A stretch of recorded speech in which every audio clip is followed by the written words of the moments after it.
Welcome to the Learning Pines YouTube. We hope this video helps. You begin by confirming what's using space. Open iCloud storage details and sort by size. Once done, enable Optimize iPhone storage so photos keep low-resolution local copies while originals stay in iCloud. Next, pause or cancel any massive device backups and export critical folders to a Mac or external drive. This prevents accidental data loss. Make sure you have a recent local copy before deleting things from iCloud, because deletion is immediate and can affect all synced devices. Now tackle the detailed work. Remove obsolete device backups and app backups that quietly consume gigabytes. Once done, clean messages by removing large attachments, preview by size, select multiple items, and delete to free space fast.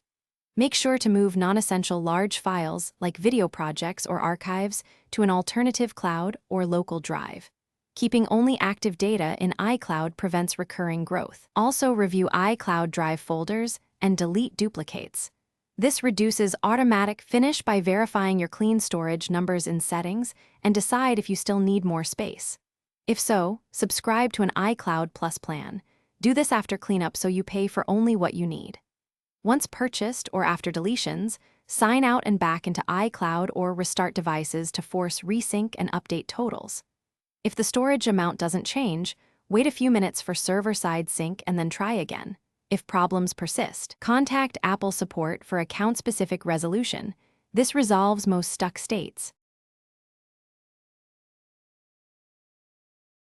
Thanks for watching. Consider subscribing if we helped you.